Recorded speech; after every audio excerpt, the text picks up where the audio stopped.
Namhlanje sinamalunga enhliziyo asenangena emhlanganweni sinelunga la elizo-introduce ukuthi lingubani nokuthi-ke lolu suku lolusho ukuthini kubona. Mina nguMabuyi Makhaye wakhona la kaSadi ngokuzalwa. Ngicabanga ukuthi manje kufanele ngichaze ukuthi thina somhlangano wenhliziyo amalunga amasha angenile la kaSadi eSt Wendellings. On behalf of amalunga amasha angenile ngicela ukucacisa lokuthi we are over the moon ngendlela nje esijabule ngayo singena lo mhlangano esinokuthembisa wonke amalunga ebandla ukuthi njengoba silana sizokwenza ngendlela okushiwo ngayo emhlanganweni bathiwa kufanele sikhombise uthando, sibe nokuthobeka, sibe nobubele kubantu kakhulukazi abaxakekile.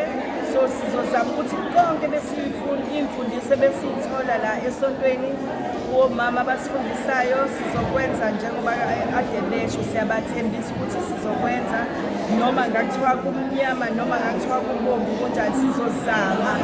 Empeleni ukuzama usokufanele sikwenze ungamani ukuthi sizokwenza kanti sizobe sizama. Ngicabanga ukuthi lokhu kuzosikhuthaza ekuthenini ukuthi sikwazi ukuba amalunga aqinile besenze lokhu abakufisayo abaphathi bomhlangano.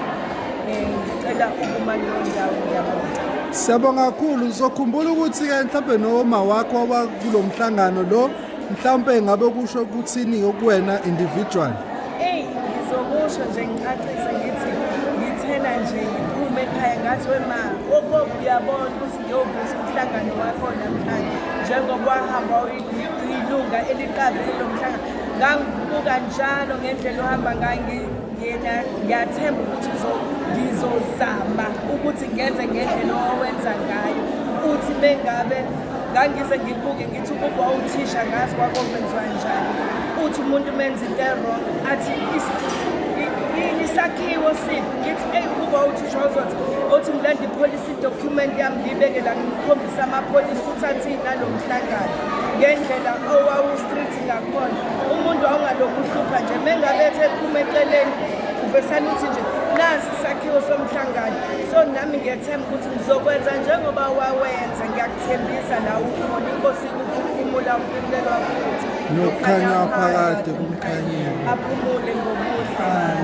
Siyabonga kakhulu malunga amasha. Thank you. Siyabonga nawe.